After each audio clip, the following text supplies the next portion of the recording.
to be building a queen-size bed frame with built-in storage. So if you want to see how I do it, then stick around. I actually took the time to design this entire project in SketchUp before even getting started. So the first thing I was able to do is grab my track saw and break down all the different sheets of plywood.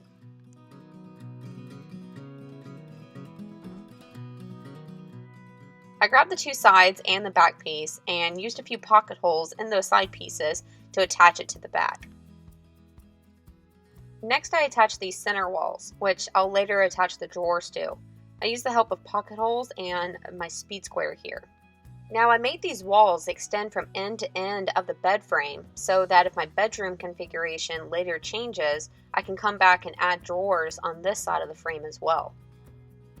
For the side with the drawers, I started making the face frame. I cut the rails and stiles at the table saw and miter saw, then put it all together with glue and pocket holes.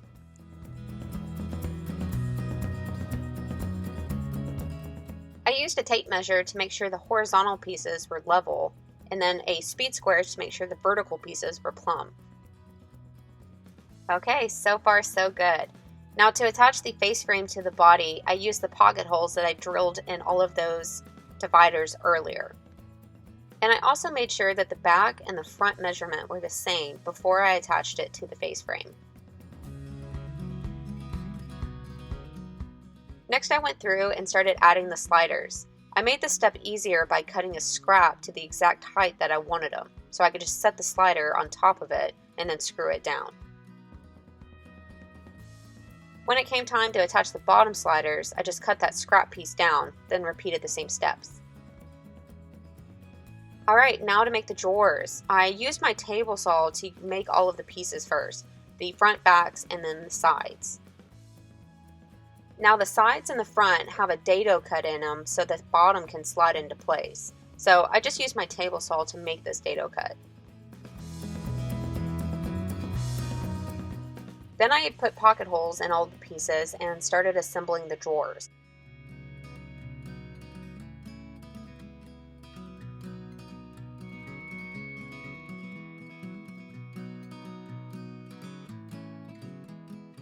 Now I could just slide the bottom into place, and now I have a drawer. I guess that's 1 down and 7 to go.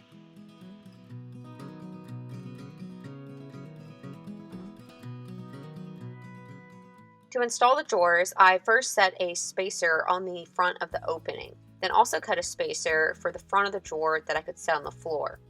I would pull the slider out until it was even with the front of the drawer, then use the screws that come with the sliders to attach it to the drawer.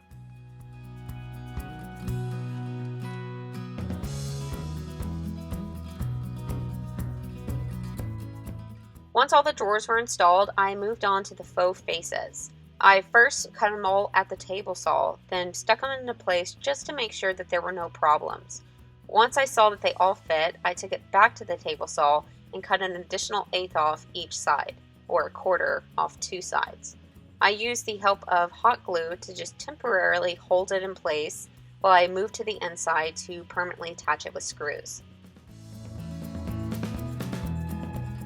Alright, now on to making the slats. I used 2x4s ripped in half for this, and to attach them, I would first lay down a spacer, then lay the slat on the spacer.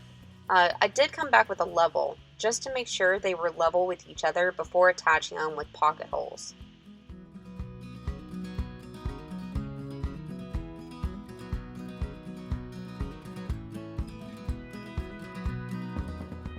Then I moved on to making the footer.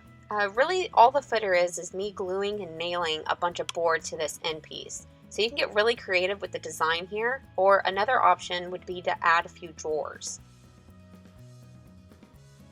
Next, I simply taped off the drawer fronts and then gave everything a coat of stain. Now, this video is sponsored by Leesa. Leesa is a mattress company that sells luxury mattresses that are compressed and shipped to your doorstep in a box.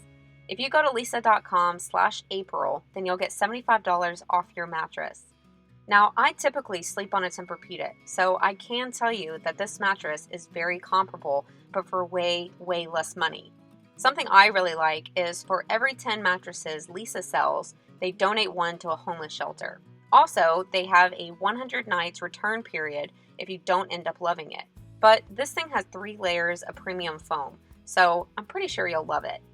Be sure to go to lisa.com/April to get $75 off a mattress. So I do have plans to build a matching headboard. However, I just simply couldn't build it before my family got here. So be looking for that maybe sometime next month. Now, a few things to note on the bed frame. If you have access to both sides of the bed, then you can very easily add this amount of drawers on that side as well and make it look identical. But if your situation is the same as this one, to where it has to be up against the wall, then another alternative is to add drawers here in the footer, because currently all of this is just wasted space. But me and my husband like the look of the footer without the drawers in it, so that's why I built it like this. And I think that's it. Now, if you want to build one, I do have the rent tutorials on wilkerdues.com, so be sure to check it out. And let me hear your thoughts. I will see you soon.